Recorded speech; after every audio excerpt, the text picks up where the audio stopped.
Hello అండి అందరికీ. ఈరోజైతే మజ్జిగ చారు మేము మా విలేజ్ స్టైల్లో దీన్ని ఎలా చేసుకుంటాం చూసేయండి.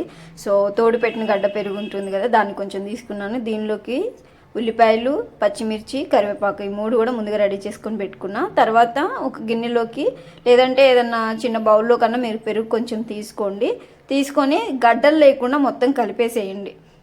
ఇలా కలిపేసుకున్న తర్వాత మీకు వాటర్ అవసరం ఉంటే యాడ్ చేసుకోండి, లేదంటే అలానే కొంచెం నీరుగా ఉంటే కనుక వదిలేసేయండి.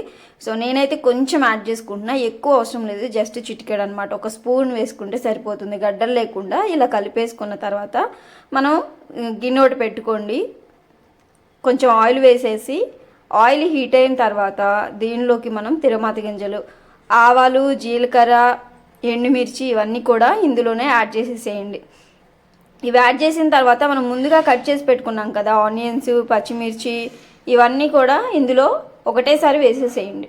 ఇవి కొంచెం మగ్గనిచ్చిన తర్వాత మనం మిగతా ఇంగ్రీడియంట్స్ వేసుకుంటే సరిపోతుంది.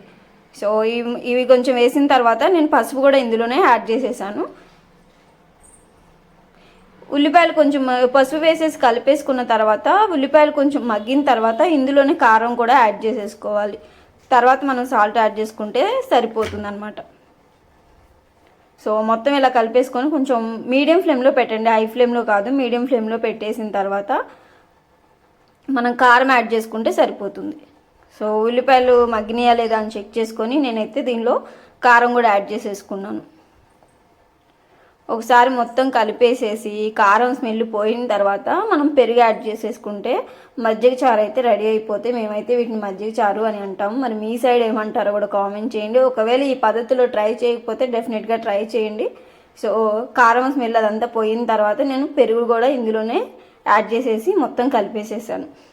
మనం స్టవ్ ఆఫ్ చేసేసుకోవాలి. ఇది కలిపిన తర్వాత స్టవ్ ఆఫ్ చేసేసుకొని సాల్ట్ ఎంత పడుతుందో రుచికి సరిపడా సాల్ట్ని కూడా ఇందులో యాడ్ చేసేసుకోండి. సో మొత్తం ఇలా కలిపేసుకున్నాం. మనకి వేడివేడిగా మజ్జిగ చారు అయితే ఇలా రెడీ అయిపోయినాయి. చూసారు కదా ఎంత బాగా వచ్చినాయో. ఒకవేళ మనకి ఇంట్లో పెరుగు ఎక్కువగా ఉన్నా కూడా ఇలా చేసేసుకోవచ్చు. అంత టేస్టీగా ఉంటాయి. డెఫినెట్గా మీరు మళ్ళీ చేసుకుంటారు. వేడి అన్నంలో తింటే చాలా బాగుంటాయి. డెఫినెట్గా ట్రై చేయండి, లైక్ చేయండి, షేర్ చేయండి, సబ్స్క్రైబ్ చేసుకోండి. Thank you for watching.